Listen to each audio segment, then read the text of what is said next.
கர்த்தருடைய பரிசுநாமத்துக்கு ஸ்தோத்திரம் உண்டாவதாக. இந்த புதிய மாதம் அக்டோபர் மாதத்துக்குள்ள பிரவேசித்திருக்கிறோம். உங்களை பார்க்கவும் மிகவும் சந்தோஷம் அடைகிறோம்.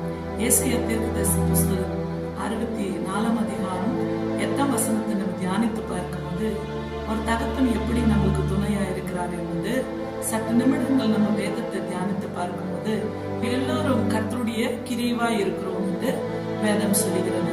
முதலாவது இந்த வசனத்துல நம்ம தியானித்து பார்க்கும்போது கர்த்தராகிய ஆண்டவர் நம்மளுக்கு தகப்பனாய் இருக்கிறார். ஒரு தாயை போலவும் ஒரு தகப்பனை போலவும் அவர் நம்மளை தேற்றுகிற தேவனாய் இருக்கிறார். அவர் இந்த வேதத்தை நம்ம தியானித்து பார்க்கும்போது சற்று நிமிடங்கள் நீங்க எல்லோரும் களிமண்ணா இருக்கிறீர்கள் என்று எழுதப்பட்டிருக்கு. ஏன்னா மண்ணான சரீரம் மண்ணுக்கு சொந்தம் என்று வேதம் சொல்லுகிறது. நம்ம எல்லாரும் மண்ணினால உருவாக்கப்பட்டோம். நம்ம எல்லாரும் ஆண்டவருடைய கையின் பிரயாசமா இருக்கிறோம்.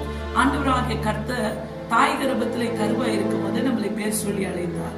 மூன்றாவது நம்ம பார்க்கிறோம், நம்ம எல்லாரும் அவருடைய கையின் கிரீவா இருக்கிறோம். அவர் கிரிகள்னாலதான் நம்ம ஆசீர்வதிக்கப்படுறோம்.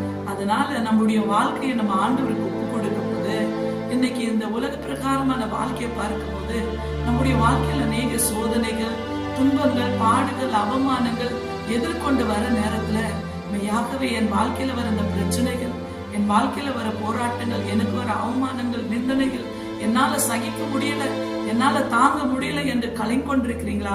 ஆண்டவர் சொல்லுகிறார், என் கையின் பிரயாச அவர் கரத்தினால நம்மளை உண்டாக்கி இருக்கிறார். நம்ம களிமண்ணா இருக்கும் போது ஆண்டவர் நம்மளை உண்டாக்கி இருக்கிறார்னா நம்முடைய வாழ்க்கையின் மேல அவர் நோக்கம் கொண்ட தேவன்.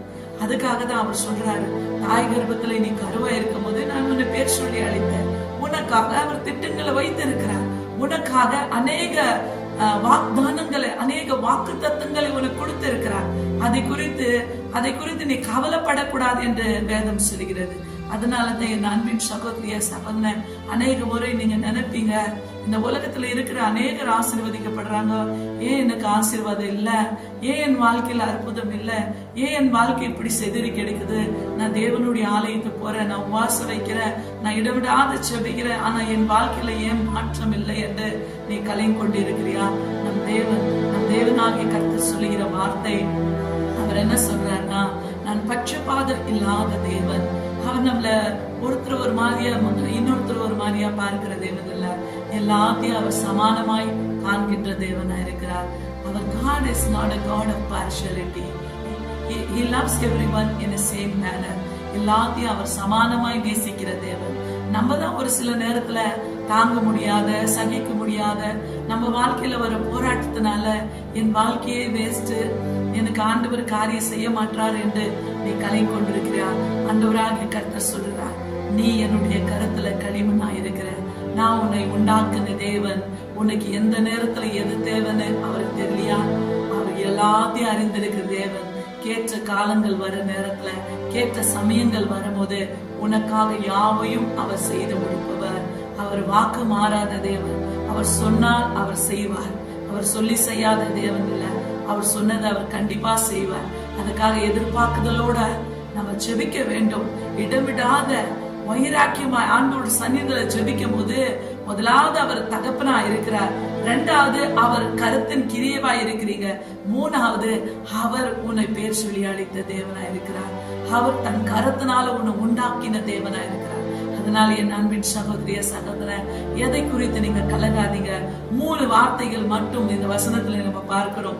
முதலாவது அவர் நம்மளுக்கு தகப்பனா இருக்கிறார், இரண்டாவது அவர் உன்னை களிமண்ணால உண்டாக்குன தேவனா இருக்கிறார், மூன்றாவது நீ அவருடைய கருத்தின் கிரியவாய் இருக்கிற. அவர் உன்னை பேர் சொல்லி அழைத்தவர், அவர் உண்மை உள்ளவர். இந்த விஷயத்தை நீங்க மறந்து போகாதீங்க. உனக்காக அவர் வைத்திருக்கிற திட்டங்கள் பெரியது. உனக்காக வைத்திருக்கிற திட்டங்கள் பெரியது. அவர் உன்னை உண்டாக்கினார், உன்னை பேர் சொல்லி அழைத்தார். உனக்காக வைத்திருக்கிற திட்டங்களை அவர் நிறைவேற்ற நாட்கள் சமீபம். எதை குறித்து நீங்க கலங்காதீங்க. உங்களுக்காக நம்ம ஜெபிக்க விரும்புகிறோம். எல்லாரும் ஒரு நாளை கண்களை மூடி ஜெபிப்போமா? அன்பின் பரலோக பிதாவே, ஸ்தோத்திரிக்கிறோம் ஆண்டவரே. இந்த அக்டோபர் மாதத்துல நான் பிரவேசித்திருக்கிறோம் ஆண்டவரே.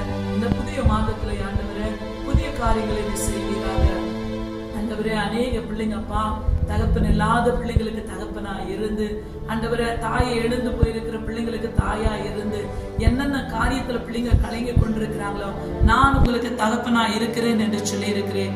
நீர் என்னுடைய கருத்துல களிமண்ணா இருக்கிறேன் என்று நாங்களும் ஆண்டவரே, நாங்க களிமண் ஆண்டவருடைய கருத்துல நாங்க களிமண்ணா இருக்கிறோம் ஒப்பு கொடுக்கிறோம். ஆண்டவரே, இந்த நாளிலேயப்பா தேவன் இந்த காட்சியை பார்த்து கொண்டிருக்க ஒவ்வொரு பிள்ளைங்களுக்காக நாங்க பாரப்பட்டு ஜெபிக்கிறோம். ஆண்டவரே, ஒவ்வொரு குடும்பங்களுக்கு நீ தகப்பனா இறங்கி வருவீராக ராஜா.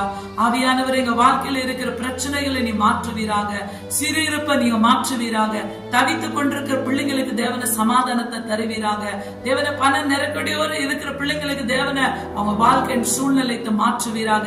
திருமணம் நடக்காத பிள்ளைங்களுக்கு திருமணம் நடக்க வேண்டும். ஆண்டவரே அப்பா, கர்ப்பம் தரிக்காத பிள்ளைங்களுக்கு கர்ப்பம் தரிக்க வேண்டும். நீ அப்பாவா இறங்கி வந்து, தகப்பனா இறங்கி வந்து ஒவ்வொரு குடும்பத்தின் சிறுஇருப்புகளை மாற்றி ஆண்டவரே இந்த குடும்பங்களை நீ ஆசீர்வதிப்பீராக. என் ஆண்டவரே, நீர் எங்களை பேர் சொல்லி அழைத்தீர். ஆண்டவரே, ஆம் தகப்பனே, நீ அழைத்தவர் உண்மை உள்ளவர். நாங்க களிமனா இருக்கிறோம், நீ குயவனா இருக்கிறீரப்பா. எங்களை உண்டாக்கினவர் நீரப்பா. ராஜா, இந்த உலகத்துல வாழ்ந்து கொண்டிருக்கிற ஜீவிதம், இந்த வாழ்க்கையின் மேல ஆண்டவரே உமக்கு மட்டும் அதிகாரம் உண்டாப்பா.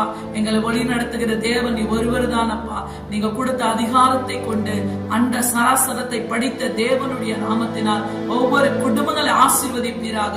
ஒவ்வொரு சிறு பிள்ளைங்களை, வாலிபர்களை, வயதானவங்களை பேர் பேராயப்பா உடைய பாதப்படியில் அர்ப்பணித்து துதிகன மிகுமில்லாவற்றில் ஒருவருக்கே செலுத்தி இயேசு கிறிஸ்து நேற்று நாமத்தினால் ஜெபிக்கிறோம் ஜீவனுள்ள நல்ல பிதாவே.